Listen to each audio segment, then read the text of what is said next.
Hey, how are you? Welcome back to the 227th episode of the Athletes Podcast. My name's David Stark, host of the Athletes Podcast. How we feeling today, team? We got a good one for you this week. I'm 8 weeks out from a half marathon, and I appreciate the fact that you're here today. So, because I'm 8 weeks out from this half marathon, I decided to bring in one of the best hybrid athletes that I know to crush some carbs and talk about how to balance lifting and running, what nutrition looks like to support this, what you're supposed to do for recovery during these insanely long runs, and how one of those things is tossing back some Perfect Sports diesel protein after you use the code AP20 at checkout. I promise you will not be disappointed. As a matter of fact, if you order Perfect Sports protein right now, send me a message, DM me, send a screenshot, however you want to get in contact. Show me that. I guarantee you will be thrilled. And if you're not, let me know. I'll hook you up with another flavor. Whatever it is, we're going to make it happen for you, folks. So that's the promise here, the Perfect Sports promise here today on the Athletes Podcast. But we also have a new segment. It's called Where Did Dave Do a Doo-Doo? And that moment during this episode is when I try to talk about Rosie Ruiz. And if you haven't heard of Rosie Ruiz, she was a Cuban-American fraudster who, amongst other schemes, was declared the winner in the female category for the 84th Boston Marathon in 1980, only to have her title stripped 8 days after the race when it was discovered that she had not run the entire course.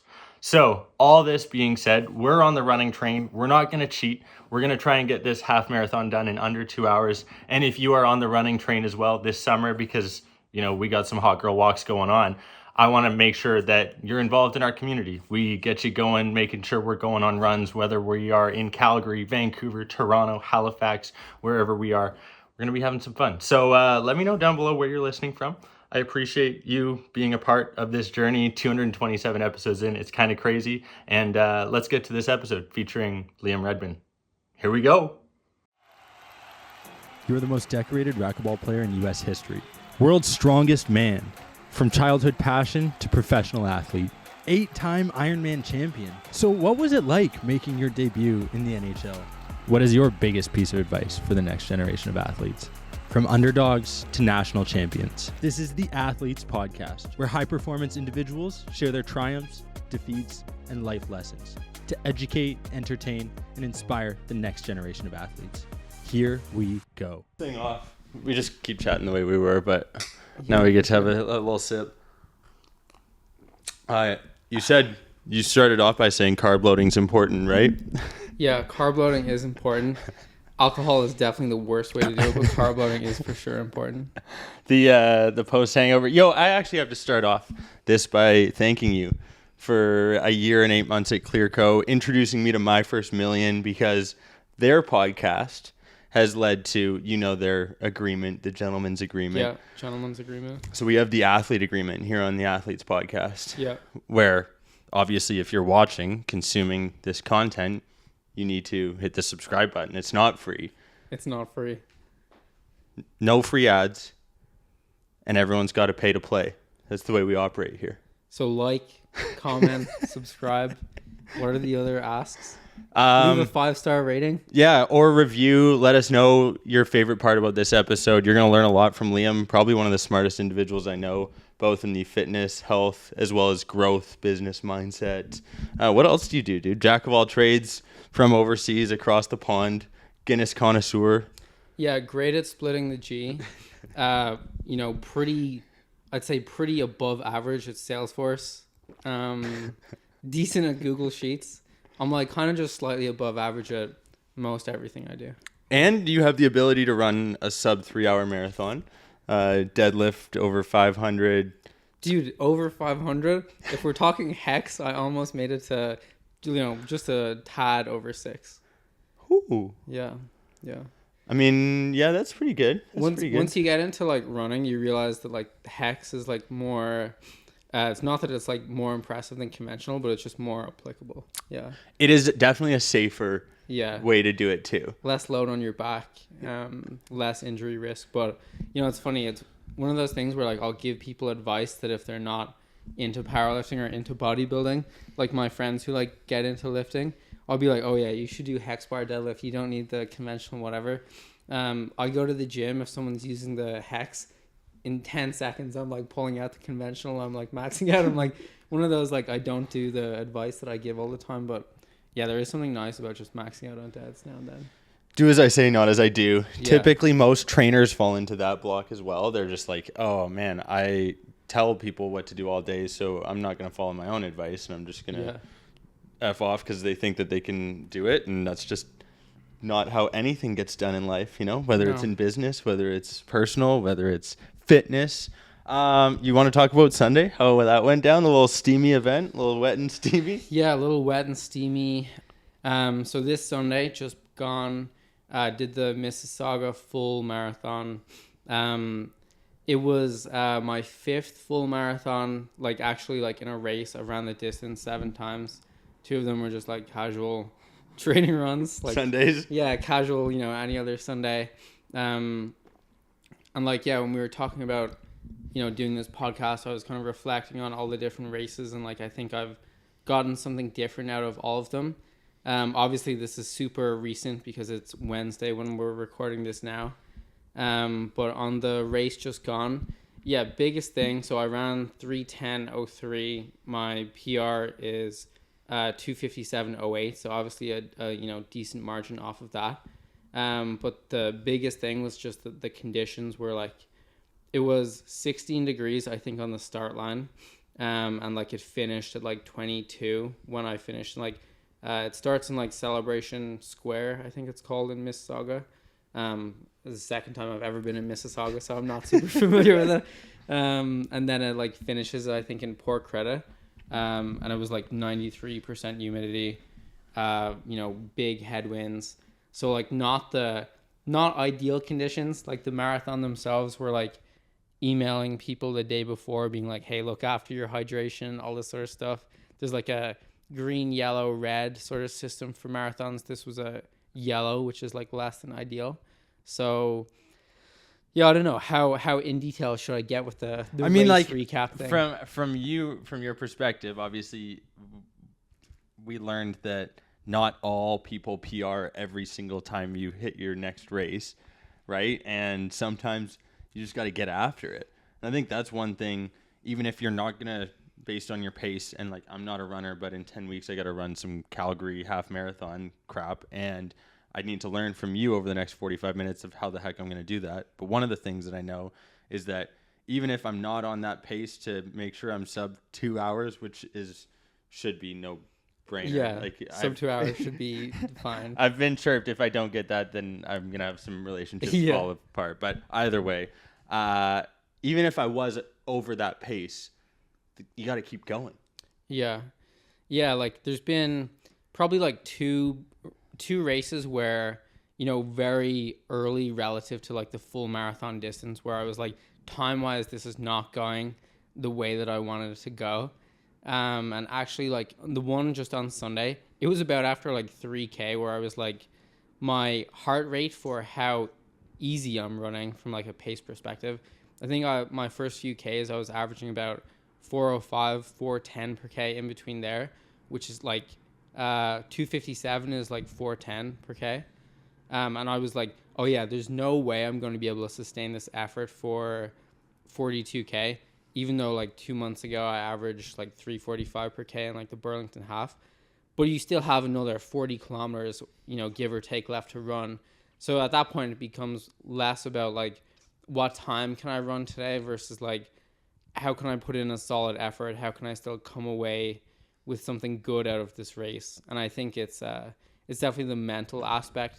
If you can push through like a race that's not going to plan, I think the races where you they are going to plan and things feel easy, it makes pushing harder in those races a lot easier because you just know you've gotten through like a much harder race before. And you know, having gone from 225 pounds to 145 pounds, what it's like to push through maybe some tough times. Yeah. You and I both have a top weight of 225. There's a slight difference in our height. I'm a couple inches shorter than you did. Yeah, maybe 2. But man, I didn't know that. What year was that? It would have been when I was like 15. I'm 29 now, so you know it's a long-ish time ago now. but it would have been 2010. Yeah. Dude, fitness, when you get exposed to what it's like to feel good, get after it, move your body. I mean, what was your experience like before that? Because you were playing rugby as a kid, you were playing a couple other sports, so obviously you're just focused on being bulky. Yeah. It was a mix of like being bulky and, when you're a kid and you're just playing like, a handful of sports, you're playing like sports like every other day. You're like, you've got this match on Sunday, this training on Wednesday, and then like you're doing so much. What happened with me was like I was doing swimming, rugby, Gaelic football, all through like up until I was like 12-ish, I think. And then I stopped playing Gaelic football and swimming and was only playing rugby. So my frequency went way down in terms of how much I was training. You're a kid, so you're eating like an idiot all the time. And I just got way more into video games. And honestly, it was just like, from there, it's just like a sliding, slippery scale of like getting fat, I think. Yo, but it stands true. Sean Puri's statement around people who excel at video games are probably going to excel at anything when they put their mind to it. Yeah, that's 100% true. Like, guaranteed. The people who get really into like getting good at video games that I've like known and seen, not all of them, but definitely a decent amount, are always able to like take that skill and apply it to like something else. And I know like that sales. Yeah, sales. The like Toby Lutka guy, the CEO of Shopify, he's really into like, I think during COVID he was streaming StarCraft on like Twitch or something. What? Which is like crazy, like real-time strategy game. It's like the national sport in Korea. But yeah, there's definitely like a crossover between very good at gaming, very good at like, any sort of high-level recreational sports, and then like good at business. It's just like gamifying anything and getting good at it. Yeah. Being good at the game. Being good at the game. That's it. You got to be in the game. That's what Alex Hormozy says. That's what I'm trying to think of any other influencer. Dude, we spent a lot of time reviewing emails, sequences, templates. Tell me about how you apply, how you've been able to have success in business to athletics, because I feel like you can just slide between the two now. Yeah, I think like the biggest things that you learn having success in business is, like, honestly, in my experience, just following, like the small signals, data points of like what's working. So like with outbound or like cold email or, sales, you're always kind of like looking at data points, like who are the best, industries to go after, personas. You figure out the right triggers, but it's all like essentially just like data analysis. So how do you review your data? So like now, like when I'm looking at it in terms of like when I used to powerlift, or like now that I'm running, the metrics that you're looking at are like, what's my weekly mileage like? How much am I sleeping? What's my average pace on this run? How much time did I spend in threshold this week? How much time have I spent at race pace this week? What's the like fastest kilometer that I've ran this week? So like it's all just like a combination of your kind of intensity metrics in running, your heart rate, and then just like your total volume, like weekly mileage. Yeah. You ever go for some crazy long runs, or is 42K your cap? The longest run I've done was 43K. And I actually just went out for like a 35K training run. It was in my build up to my 257 last summer. And like, honestly, I just went out for 35K. Like I said, was like running through like Tommy Thompson Park, which anyone who's like been in Toronto, ran around Toronto, biked around Toronto, like super early in the morning. Tommy Thompson is like insane. It's beautiful. And then I was like running back, and I was already at 38K, and I was like, fuck, I'm basically at a marathon. I might as well just like do it. Yeah. And I think like the split, obviously it's just Strava GPS, was like 3:08 in like a training run. And like the day before I had like carb loaded like I would for any training run, but like it was just like a marathon on another Sunday. There's nothing like clocking in your Strava and then getting a text or a kudos from Liam one way or another, whether it's good or bad, being like, yo, what happened to your ankle? Yeah, what happened? What happened to your calf? You gotta tell me. Dude, I just strained it, man. I didn't warm up properly. That's what I'm going with. Didn't hydrate properly, didn't fuel properly. It's one of the things that I've been definitely working on, especially being on the road traveling. It's just like it's excuses, but haven't been able to prioritize it as much as I probably should. Yeah. And I feel like that's one thing that you've been able to excel at, continue to just keep in tip-top shape, is like focusing on nutrition, making sure that's dialed in. Because I saw you crushing your 800 carbs before that race. Yeah. How do you do it, dude? How do you do nutrition? So I guess like the first thing is like always planning ahead, looking at like the days that you have coming up. And like I've definitely gotten more into nutrition the more I've got into running.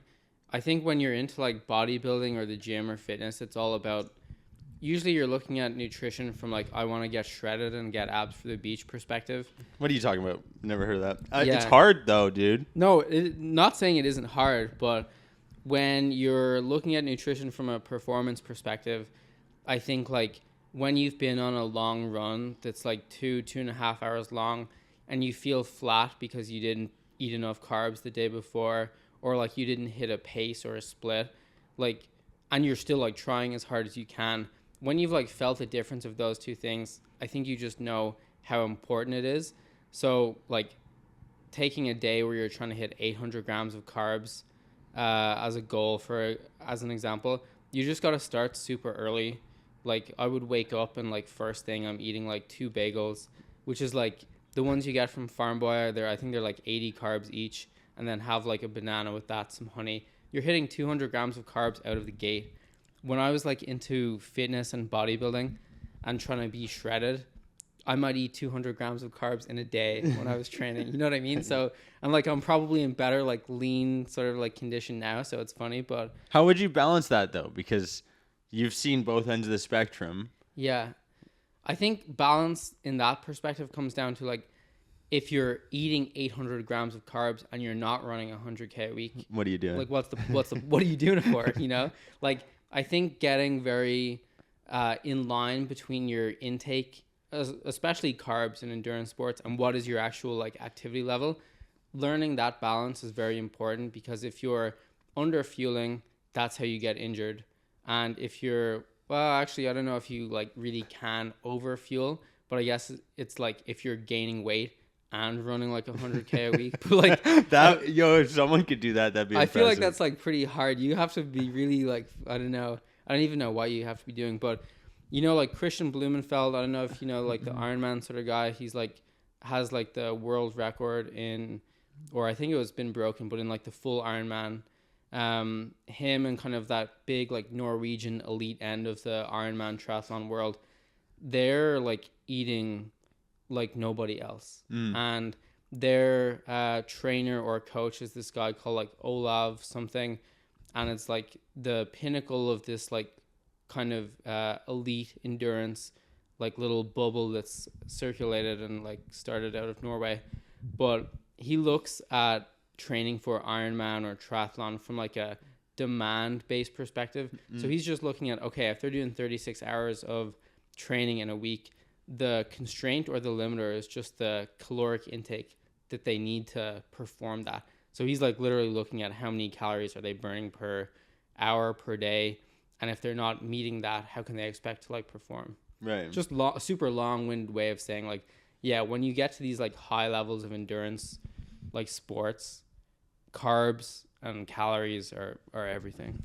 It's tough to. I was just watching that Phil Heath documentary in Edmonton, where you might have said that I out-angled him. You did for sure. Like I showed that photo to like my old like bodybuilding friends that I used to go to the gym with in my early 20s, being like, this guy is like my friend, and like he's a big guy, but he's not huge or anything. Like, you know, you're in good shape. You're, you know, 6'2", 6'3".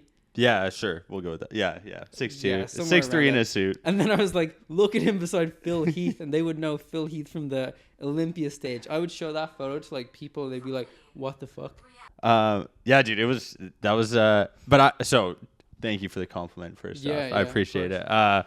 It's not the case. That guy's a massive human being, and just like, so it was just out angling. It was just smart. It just was strategic photo skills, and it wasn't even strategic. It just happened. But watching how he and other bodybuilders, like I was just at Pure Muscle, and Antoine Valliere. I think you know him as well. I think I've seen you post him. Yeah. Anyway, so he was down there, and I just watched he was training someone, but he's literally got a Tupperware that he's shoveling food down as he's training someone.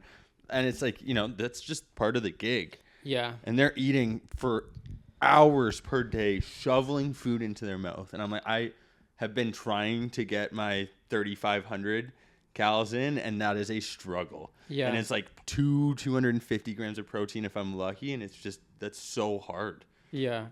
Yeah, I think like it all comes down to like preparation. Yeah. I notice the days that I'm in office, so I'm like typically in the office 2 days a week.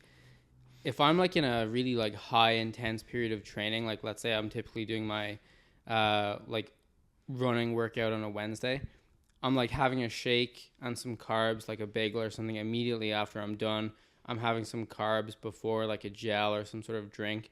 But then plus 3 hours after that, it could be like I'm in the office at like 11:30. If I'm not consciously bringing in a meal between then and like the lunchtime meal at like 2 or 1, whenever you have time between your calls, like I'm planning out my day in terms of like increments of hitting that like muscle protein synthesis every 3 to 4 hours. 40 grams of protein. As like an endurance athlete. Yeah. But I'm doing it from the perspective of like, if I don't do that, I can feel how hungry I'm getting, and I just know I'm not recovering as well as I could. Plus, I just know that like I'm not going to be performing as well the next day. Yeah. So it's like a twofold sort of thing, and you're just hungry in the moment, so like three things you're trying to like solve for here. Yeah, and it does come down to preparation, and because your body gets accustomed to not eating as much, and then it lowers down, and then it's even worse. You're just like harder to get that fuel in. I have to also say thank you, dude, for how detailed you were with this sheet, because I just get to pull it up, and you did so much more than any other guest previously has ever done. Wow, nice. I'm not kidding, dude. I think that goes to show how you do one thing is how you do everything. It's the preparation, Kudos to you, man. Yeah. Hopefully that next gen listens. There's value in showcasing people, and I'm deliberate with who I bring on the show. I think you know that. And it's from conversations like guys like Zach Bitter, and like where you had a couple of questions that I brought up on that episode, and it was like, okay, there's something to be learned, and that everyone can learn from each individual. That's what I've learned after 227 episodes of this show. Doesn't matter whether you are a pole vaulter, high jumper, shot putter, wrestler, Olympic runner, lifter, sprinter. There's always something that someone's doing that's probably a little bit better than what you're doing. And you can take pieces of that puzzle and plug it in. And it's a 1,000-piece puzzle. And after that, you're probably going to be a pretty well-rounded human being, athlete, high performer that's able to manage a full-time job, relationship. And like, I think one of the admirable things about what you've been able to do is carve it out in an entirely new country. Family's still overseas, right? Yep. Like, that's not easy to do by any stretch of the imagination. And I think one of the things that you should share is how you've been able to do all of that, see success in business, and like, now what are your future goals? Because you just mentioned 29. I mean, at 15, you were 225 pounds. Yeah. Like, are you trying to be like a Zach Bitter guy, like long term? Is that the goal? Yeah, I don't think I'll be in the ultra type space for a while. It does interest me to do it at some point. I could see you doing it. You had enough questions. Your eyes were pure. Like, I have that sick sort of like thing in my head where I want to do like a 50 mile, 100 mile at some point. But I think the more immediate stuff for me is Boston Marathon was pretty recent. Yeah. It is a goal of mine to run Boston. I'm not qualified or have not run a qualifying time for 2025 yet. So I'm kind of planning out. This race that I just did was meant to be like that race. So I was like training from like a fitness perspective to get there. And like all of my earlier training races indicated that, I was heading in the right direction. So I think it's actually like interesting now to see, okay, now that is not the case, what am I going to do now? Yeah. Because like Boston is very like, I don't know how much you know about the qualification window, but it's like to qualify for the one in 2025, you basically have between September 2023 and September 2024, like mid-September, to run. So for my age category, it's under 3 hours. And then based on how many people apply that year, they add an additional cutoff. So to run in the 2024 one, you would have had to run 2:54:29 or 31, I think. And the fastest I ran is 2:57:08. And it's probably going to get faster every year. Yeah. So I need to run probably under 2:50. And my half marathon time extrapolates to like a 2:45. But the conditions between the day of my half marathon and my most recent race were just totally different. So now my immediate kind of like short-term, medium-term goal is there's a race called Last Chance BQ. It's on like the first week of September. And it's like this race that's set up for specifically qualifying for Boston. Hence the name. Yeah, they set up like those elite sort of like drink tables for every entrant. And there's only like 300 people. You have to have ran like very close to the Boston time. Ooh. So I think it's like under 3 hours, but not the cutoff. So I'm eligible for this thing. I only saw it the other day after I was like doom scrolling after running 3:10 on Monday. So that's the immediate goal, or I guess medium term goal. I'm signed up for a 10K about 40 days from now that I ran last year, that I ran 38 minutes in. Jeez. What? Yeah, but that, dude, 38 minutes in the 10K isn't even fast. Like, I feel like I listen to all these running podcasts and the times that people run are insane. In my half marathon most recently, I ran like a 37 something 10K in the first thing. So my fitness in a short space of time has gotten like way, way ahead of even where it was like last summer. So I'll probably try to at least break 37 minutes, probably 36 mid would be a nice run for that 10K. Drop a comment down below if you can run anything close to 36 or less than 40-minute 10K, because I can't. I'd love to know. Go ahead. Sorry to cut you off. No, all good. So like that's the goal. I'm also signed up for the Waterfront Marathon here in mid-October, but that doesn't count for the qualifying window. Yeah. Shit. So. Where's that BQ one? Last Chance BQ? I think it's in like Illinois. You making the trip? No, yeah, for real. Yeah, you should. Of course. Yeah. That's the plan like right now. Yeah. Heck yeah. I have full confidence you'll crush it if you're there. Yeah, I mean, I think like if I get a day that's like even remotely cold, or like I was talking about this with my girlfriend because she runs as well. Not as seriously as me, but like she ran like a 156 half. So, you know, she's moving. Yeah. I have to beat 156 half. Yeah. No, you do. But like I've ran 3 marathons now in like the spring season, and they've all been late April or early May. I've ran 3:10 in all of them. In my fall race every year, I've ran 2:59 or 2:57. Damn. So I'm really starting to think that, like, I don't know if it's my pasty Irish genetics or whatever, but like training all winter to run an early fall race when it's hotter doesn't seem to set me up as well versus training all summer when it's a bit hotter and running a cooler race in the fall. Have you been doing your sauna sessions? Well, that's the thing. Like, you know, after you have like a result where it doesn't go your way, you're like analyzing like what happened, where can I improve my game, all this sort of stuff. Heat training or sauna is like an area that I haven't explored. I know all the benefits. I've listened to the podcast, Dr. Rhonda Patrick. Clearly you weren't listening to the Athletes podcast. No, I'm fully aware, but it's just like I haven't been. Yeah. You know, I wasn't anticipating a very hot race, so you know that it just goes to show you that like what you don't plan for, you can't.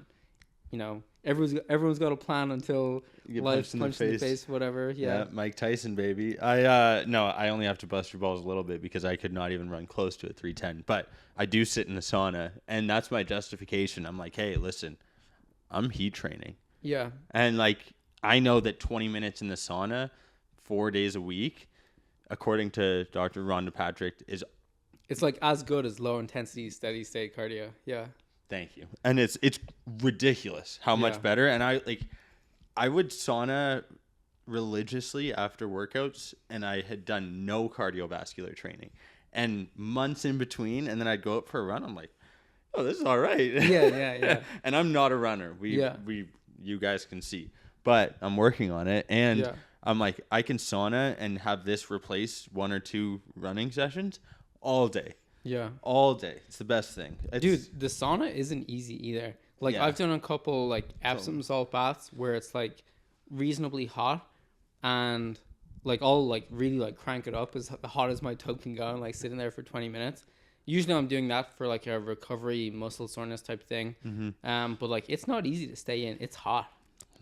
That's that mental fortitude right there. Yeah. I mean, I can do it. I can finish it. But, like, it is, like, a trained sort of thing. Because, like, I've gone to sauna in Altea, you know, the big bougie gym over here with my buddy. Just hooked up one of our clients with the membership there. Yeah. But you got to hook me up with the membership. Wow. Are you a professional women's hockey league athlete? No, not quite. Not yet. That's where we're going to the game after. You bailed on me, but maybe one day. Yeah. But yeah, the sauna's not easy, dude. You know, actually, on that note, hold on. BC, did you see that there was a full-on male transgender who won the female division and it's just like dominated over the past year? Yeah, I saw. Was this in, where was it again? BC, my home. That's why it pisses me off. Yeah, I saw it in the news. I saw it in kind of like running Instagram circles. Yeah. Yeah, all that stuff in like transgender sports, they should obviously be allowed to compete, but when it's like, yeah, I don't know.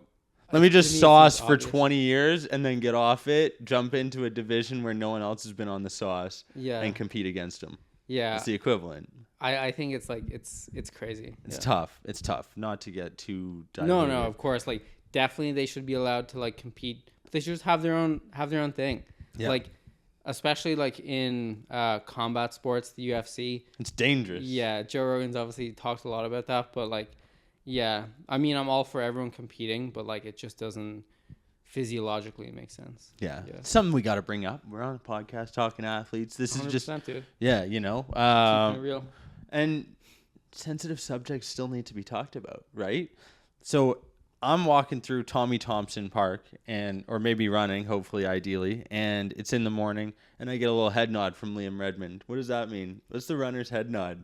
Dude, I don't know how much you know about this like little runner's code, but the thing about running, the little head nod, it's all about the wave. The little, and when I moved here and I started running, I had never ran anywhere before. I'd done a couple laps in my neighborhood growing up, but not seriously. At the start, I was like, why the fuck is everyone waving at me?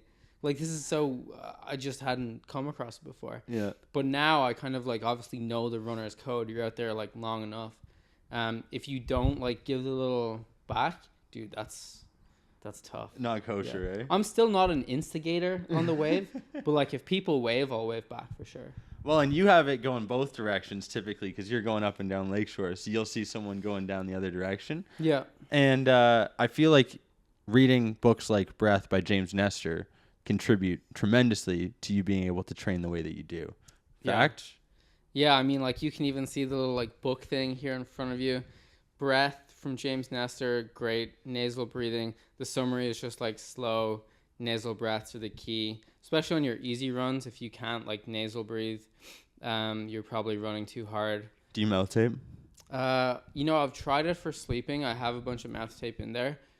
I don't notice like a profound I'm better the next day or I feel more recovered or anything. I think honestly the biggest improvement I've seen in sleep is have you taken this Pillar Performance stuff? No. It's basically like a very high quality magnesium product. Okay. It has like 3-4 different types of magnesium. All the Ironman triathlete guys are taking it. Okay. You definitely get more deep sleep, at least on the trackers from taking it. All the fucking trackers are not accurate at all, but like if you like take it, the next day you will for sure wake up and feel, oh, this is better than my baseline sleep. Yeah. You probably have some of the best sleep scores I've seen on the internet. I mean, I'm not quite at the Brian Johnson blueprint level, but for your average weekend warrior, my sleep is hella consistent. No one is quite like Brian Johnson, though. Let's be clear. No. Where do you think you would cut it off if you were him? Like, are you going long ago? Yeah, long ago, dude. Probably when I started getting trolled for looking like a blood-sucking vampire.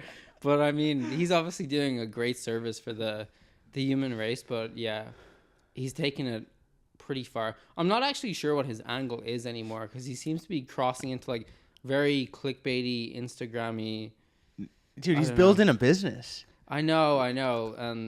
Yeah, but are you building a business or are you like doing it for mankind? Yeah, no, he claims to be doing it for mankind. I think we got to chat with him, but I think there's also some. Come on, Brian, get on the pod.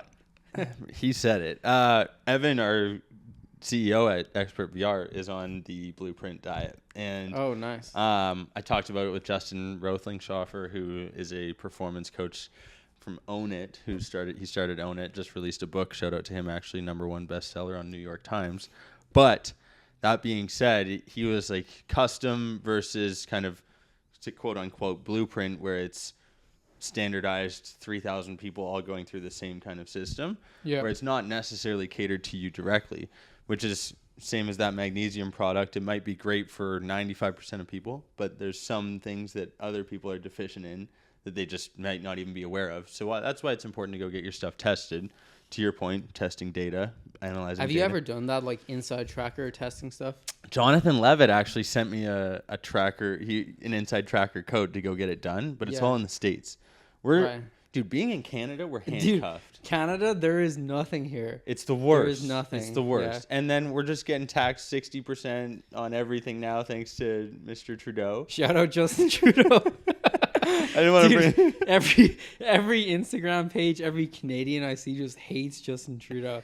Like, I'm obviously not Canadian, so I'm not super opinionated about it, but this guy must be the most hated guy out there, dude. He's definitely on his way to becoming it, if he's not already. I was having this discussion with Liam Gummo, who I was staying with, and it's like, I used to be so proud as a Canadian of where we were at as a society and a nation.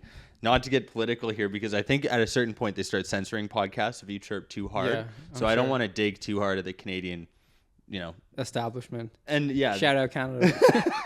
Because I'm still here. Thanks for letting me in. Shout out Canada. I'm still here, right? And I want to be here. But when there's 10x the opportunities at every level, it's tough. Like, I can't get the same stuff done. I can't get the same exposure. Can't get the same guests. I got to travel up here to Toronto to talk with guys like you, but I got to go down to Austin to get guys like Zach Bitter, right? Yeah. And there's value in both, but when we have some obnoxious rules getting put in place, it's I don't know, it's tough. Crazy, dude. You remember, not to go like way too off track, but I remember when I can't remember how I started looking into this, but have you seen this video of Trudeau in like a boxing match? Yes, dude. I can't remember how I stumbled across this one time, but I just remember seeing this video. Anyone who's never seen it, like, just search like Justin Trudeau boxing match. He legit had it out with some guy for like, I don't know, 10 rounds or something. I was just watching it being like, I can't believe this guy is the prime minister having like a white collar boxing match. I guess, you got to get your votes somehow. Yeah. And maybe I think there's just a lot that needs to be done. Yeah. There's a lot that can be improved. That's where we'll leave it. I have a question. Do you remember the 1980 Boston Marathon, since you were bringing it up? Do you remember? Yeah, I don't. I can't say I do. Do you know who won the female one of that? No. I believe her name was Annabelle Ruiz. She faked it. She faked it. Oh, do you remember this story? No. Have you heard about this? I've heard about a bunch of like running related fake marathon results, but I have not heard this specific one. So her last name Ruiz. She was basically a fraudster in Boston who claimed to run the marathon, got interviewed after. She's got her gold medal on. I'm pretty sure she took the bus for like half the trip, got all the way around. Yeah. 8 days later, they stripped her of their medal. But they ask her after, they're like, what were your splits like? What was all your training? She's like, splits? I don't know. And I imagine that being me post-race, being like, I don't know, I just ran and like this is what I finished with. Yeah. What would be your recommendation for a brand new beginner, a brand new runner just getting into the sport? Books they would read, podcasts they should listen to. What are you pushing them? So books they would read, podcasts, and then just like general tips. Before I get into any of that, there's this great story of like kind of similar vein to what you just described. In the Dublin Marathon, shout out Dublin, my hometown. Yeah. This guy who was on like the Garda, which is like the police in Ireland. He was like the ethics and trust commissioner in the police, and he cheated in the marathon. I can't remember if it was that he like took a taxi or a bike for half of it, but like legit, he was like the most like high up ethical trust in the police and cheated in the Dublin Marathon. Anyway, just funny story. Sam Bankman-Fried's dude, parents being crazy, ethics dude. props. Eh? But yeah, the books you gotta read. So we're obviously the great benefit of you can literally see most of my books here in front of me. The most important one that I would refer people to is this one here called the Daniels Running Formula. This teaches you on a very scientific level how to run, how to train, how to periodize training. It gets very scientific, very detailed. So I'm not going to go super into it. But yeah, Daniels Running Formula, very, very solid information. In terms of podcasts, depending on if you want to just like listen to more practical stuff around training or if you want entertainment, the OG entertainment podcasts for running, definitely Inside Running. It's like this podcast by 3 elite Australian marathoners. It's a good balance between them going through their training weeks and then just like chirping each other. But it's like the things you hear them talk about in their training weeks, week after week, you kind of pick up a lot of like small things that you wouldn't know otherwise. Another one is Coffee Club, also a bunch of Australian guys. Australia is just this huge hub of like elite runners in the podcast scene for some reason. But that's where I picked up this thing about, when you're not running as much, your tendons might feel a little bit off compared to when you're running higher mileage. So when you're just listening to them passively, when you're out on these easy runs, you actually pick up so many of these little tidbits of information by osmosis. And then I definitely would be remiss to not shout out Sweat Elite, more known for their YouTube channel, but they do have a podcast where they talk about running news, training tips, all sorts of things running related. I think that's the best part. Like Mind Pump Media is also one that's similar. There's 3 guys. They're just chopping it up, man. You learn so much through that incognito. Do you also see the hardest geezer? Dude, insane. Top to bottom Africa, baby. He was like robbed at gunpoint like 5 times or something. He ran the London Marathon like just last weekend after running the entire length of Africa. With, a week and a half, 2 weeks in between, but we'll give it to him. I think he ran around like a 4:30, but like, dude, I cannot even imagine how fucked up his body is. Yo, that's what it takes to be the hardest geezer, clearly. He has earned hardest geezer for sure. Yeah. Like, no one can take that away from him. I open invitation to him as well. But that's, when I see people do that, such Lottie, who's a friend of mine out in BC, actually, he's running 60 kilometers per day for 52 days. He's going to go cross country next year, hopefully help him with that. But like, how do you is that something you could see yourself doing once you get the miles under your belt? Like, is that just how capable your body becomes and how resilient, or do you need to have that little extra mental gear that's like, something's not quite screwed in properly? Yeah, I think it's probably a bit of both. I remember listening to a podcast on Zach Bitter's podcast, and I was with this firefighter guy who had strung together like 3 years or something. Andy Glaze? I could have been that. I can't remember. He's coming on. Probably him. Yeah. But like, he was talking about how his build up to that was very, very gradual. And he had just been running for like 10 or 15 years or something. So I don't know if I would ever, get to running like 3 years of 100-mile weeks or running across continents. It sounds cool in theory, but yeah, I don't know if I actually would get to that. One thing that does sound interesting is that you've probably seen the Speed Project on recently. We just had your Evan, last guest. Yeah. Like, to me, that seems like really cool. There's something about that that's super cool, especially the relay where you're not running the whole time. Yeah. Because I think my goals for the next few years are really just around performance and getting faster before I like really entertain the idea of doing the long stuff more seriously. But it does seem like very cool to do it at some point. Yeah. Performance is what we should all be striving for, I think. It looks cool to be up on stage, bodybuilding, be shredded, but you're not at peak health. Yeah. You're definitely not at your peak performance level. Maybe aesthetically you're at your peak, but like, maybe for a couple days, and then Yeah. the rebound is way worse, and that's a whole other issue you got to deal with, right? Yeah. I mean, I was telling one of my friends recently who's like an avid gym goer, more of a gym rat sort of guy. And like when I started really like eating for performance, my aesthetics actually improved because I was just going into like I still lift like 5-6 days a week. And like before, when I was on the like, shred to fuck 1,800 calories a day type thing, you could get shredded for a certain event, but you feel like dog shit the whole time. Especially like I'm obviously like natural, like I'm not even close to being big enough to even be, suspicious of being enhanced, but like, yeah, just feel terrible the whole time. Versus like when you're running, 80 to 100K a week, I can eat 3,500 calories a day, no problem, and still, have abs for the whole year, which is like really, that's just the goal. Abs, a little bit of veins, and kind of like throw some weights around in the gym. It's just, and run like, a sub 3-hour marathon. It's really, that's the goal. Abs, veins, and throw the weights around. That's a t-shirt. Dude. That's a t-shirt. Like when you're in the gym now training, because you're obviously training a couple years, like 10 years. Are you around 10 years? 8 to 10? Yeah, probably grade 10 I started. 27 now, so about that. Is there anything better than just throwing some weights No, around? dude, nothing.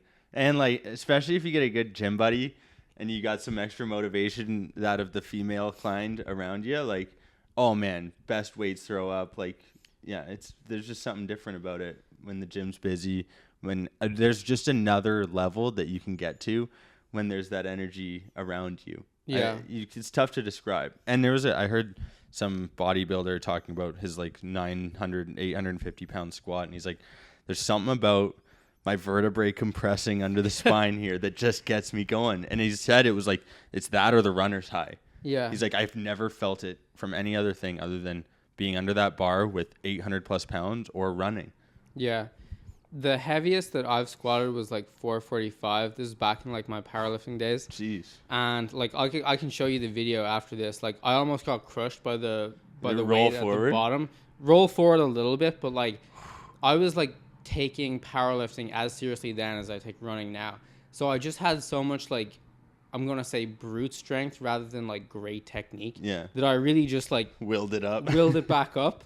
But like, dude, I remember feeling that there was a huge rush at the time.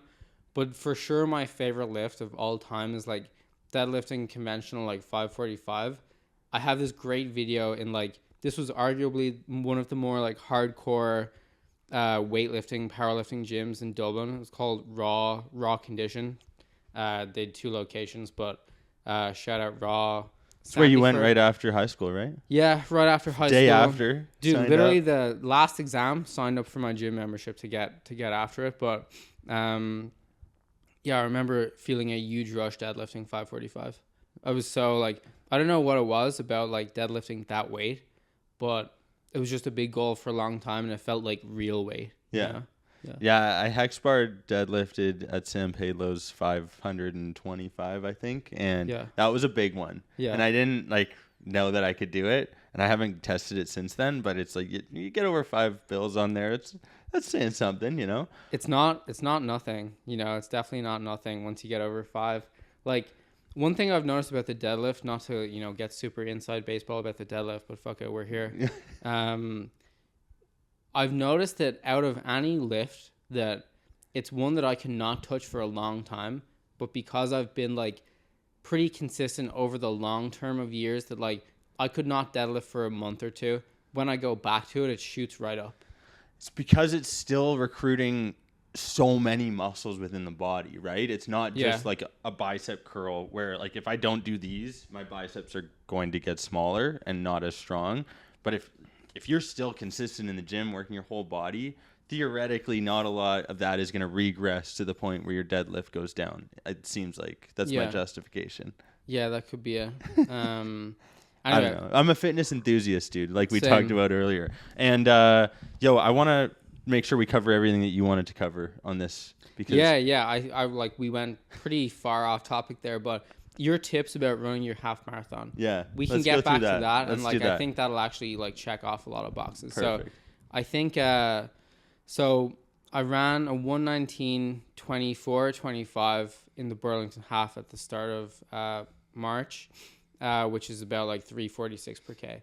So I signed up for this about 3 or 4 weeks prior, but I was planning to like generally train for the marathon and was like pretty fit by the time I started to like when I signed up for this race. And like just in the last like 3 to 4 weeks leading up to it, I got a bit more specialized in my training specifically for the half. So the best tips that I could give you going from like very like macro level to like very micro level to the race. Macro level is like you got to get your base weekly mileage to a point where it's as high as possible, where you're like still performing at a decent level like every session. So if that's 30K per week for you, like start at 30K, do that for a month, and then if you can get it up to like 35, 40 the next month, great. If you're feeling like shit from 30K, it's obviously not worth injuring yourself. That's like very like macro, like how to get started running. When I started running, I was really only running like 3 to 4 times per week, as much as I felt recovered and as much as felt fun. Okay. I was averaging, like 60 minutes a run, somewhere around there, but I wasn't doing any like crazy long runs. I might do a 90-minute run at the weekend if I felt good, but really at the start for me, it was just about how frequently could I do it where it was fun, that the activity itself was actually like the motivation to do it because I was enjoying it. More specific around like the race is like, you got to have like a goal time in mind, right? So you said you were trying to break 2 hours or Definitely 1:56, I think you said. Yeah, let's go with 1:55 now and make sure I don't hear it from you. Yeah, nice. So 1:55, I can't think about what that pace is offhand, but it's somewhere like around 5:30. I can't think of the exact pace. Yeah, something like that. But regardless of what the actual exact pace is, whatever you're planning to run in the race, you got to build up a decent amount of volume of like running at that intensity. Right. So like a good way to do that is like, let's say you do like, you could start by doing 5 by 3 minutes at that pace on like a Wednesday or something. So like typically when you're setting up like a weekly, training schedule for running, you're doing a long run on Sunday and you're doing 1 to 2 sessions or more like workouts per week, where one could be more VO2 max, shorter intervals. One is doing like longer sessions, like 2 miles, 1 mile, 10-minute blocks, whatever. And then you're filling everything in between with like easy running, easy mileage, zone 2. So if you were targeting like a 1:55 half, you would do 5 by 3 minutes week 1 at the pace you would need to run for a 1:55 half. The next week you could do 5 by 4 minutes. The next week 5 by 5. The next week 5 by 6. Yeah, just progressively overloading. Progressively overloaded like that to the point where maybe you start doing like on a Sunday, because every runner typically does their long run on Sunday. Maybe you do like 30 minutes of warm up and then 15 something of cool down. But in between, after warming up, you do like 4 by 3K at your half marathon goal pace. Something like that. That would be a pretty like advanced workout. Okay. You'd maybe start at like 3 by 3K at your half marathon pace. But like the whole, the exacts are not important, but the general theory is like, if you're not doing a decent amount of volume at that pace in training and are able to handle it, you're not going to suddenly be able to handle it on a race day. You know what I mean? I do. I did a try. Probably a year ago now, almost now. Flew to Halifax right before, I guess it was 6-8 months I remember ago. seeing on your Instagram story, it was this big rush to see if you were going to make the race or something on time. It was ridiculous. But we made it, and we finished. By no means at any breakneck speed, but we finished, and just a testament to hard work and poor hydration. But that seems to be a common theme here over the course of this past episode. But either way, we've learned a bit about, you take some element, you get that in your system prior to racing, you get some Perfect Sports Diesel protein. They did send some stuff. We can give them a little free ad, but Perfect Sports Diesel protein, which we're gonna hook you up with, does actually make the best protein in Canada. Now in Mongolia, Singapore, they're heading everywhere. All over the map. It's crazy actually. Dude, they'll be fueling Genghis Khan's relatives out of Mongolia. That's wild. Across the world, man.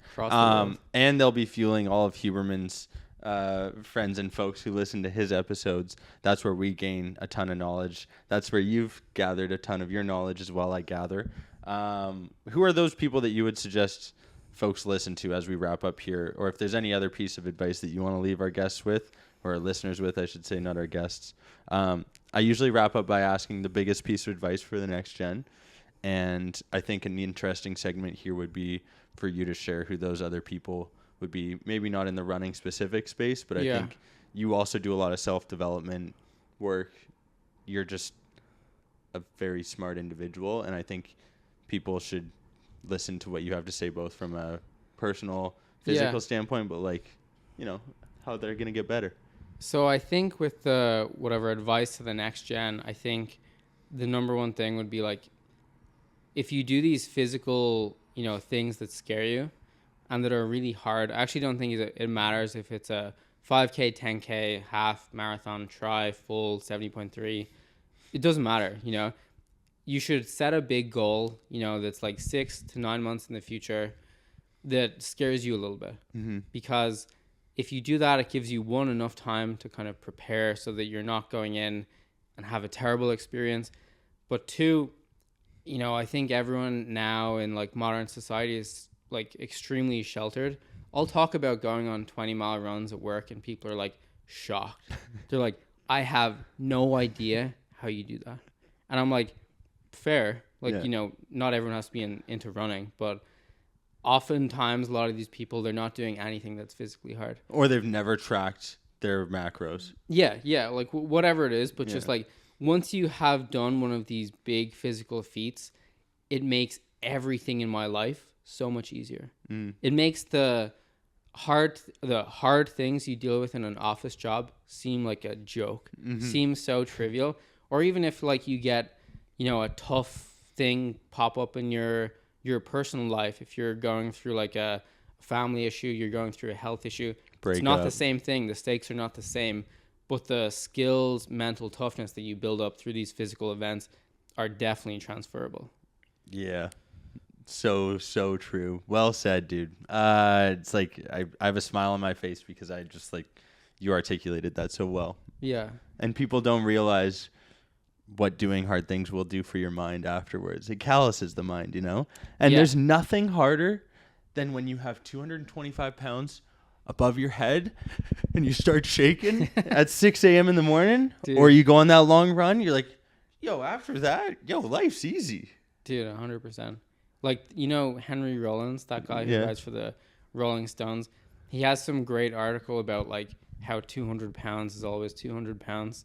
And like, you know, Google it. It's like Henry Rollins, 200 pounds. It'll come up. But basically the sentiment is like, you know, like all of the things in life are going to change. But like, if you can do this hard, consistent thing all the time, the gym is always going to be the gym. The weights are always going to be there. 200 pounds is always going to be 200 pounds. So if you're just have this muscle of like, I can do things, I can overcome things, I can do hard things, whether it's like in the gym, running, whatever. If you do that, everything in life so much easier. Can't wait to chop it up with you again in a couple of years, dude. Yeah, 100%. That was fun. We're at an hour. Nice. Time flies, doesn't it? We're not Joe Rogan 3 hours, but it does go fast. Yeah, damn. Is there anything else you want to talk about? Well, I guess things to check out. Yeah. Well, Huberman's like the obvious thing. Yeah, but he's dating 6 gals right now. Come on. Yeah. We can edit that part out. I'm trying to think if there's like one specific thing. Yo. You asked me a couple months ago about whether Normatecs were worth it. Yeah. And I gave you my best answer, which was I don't know. And I looked up a little research, and there wasn't much there. Yeah. And you're a research guy. So you did end up purchasing. I did. You have to tell us the actual results.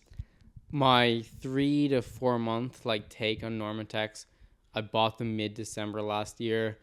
I just had my first full marathon block using them. Obviously, I didn't have like the best result I've ever had in the race just gone, but my training leading up was the most consistent, high quality, and less injury kind of like, injury affected I've ever had.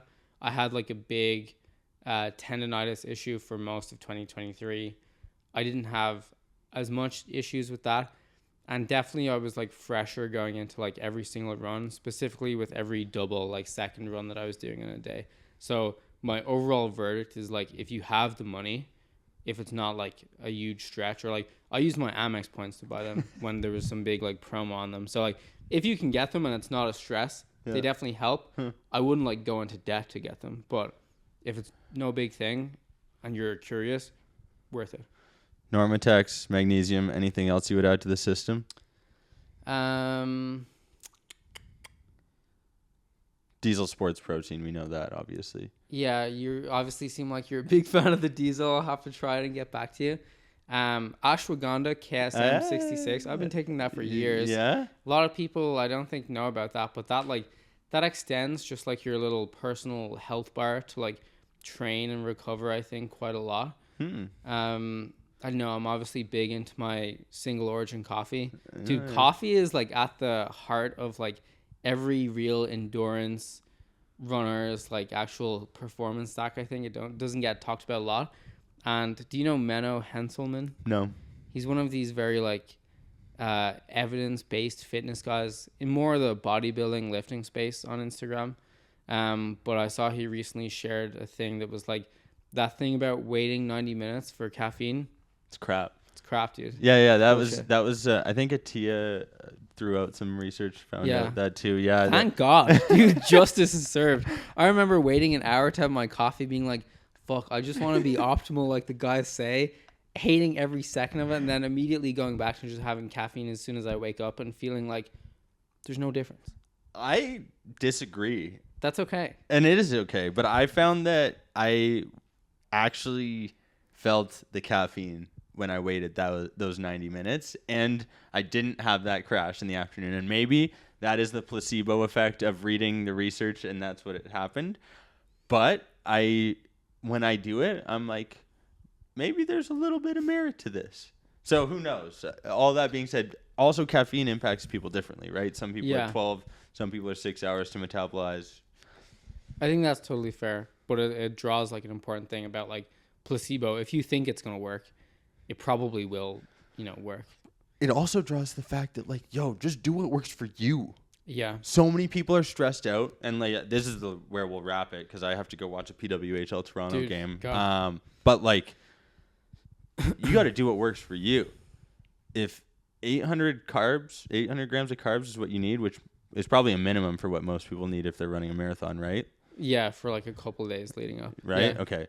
So do that. It's like 5 to 7 grams per pound of body weight. That's perfect. Like Thank whatever. you. That's what I was looking for because I need that. But like, some people like vegetables. Some people like to only eat meats, man.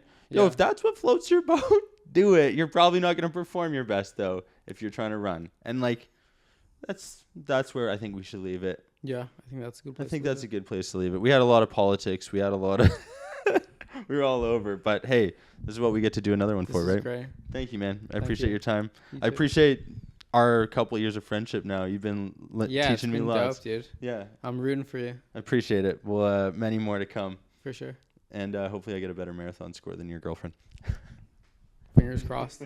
Shout out Lillian. Yeah, there you go. Gotta get the girlfriend shout out. Hey, thank you folks for tuning into the 227th episode of the Athletes Podcast. Take a breath. Be grateful for this moment right now that you made it this far during the episode. You're a part of a select few who are guaranteed now to crush the rest of your day. Whatever it is you're doing, be great. And we'll see you next week. Thanks for tuning in. Bye.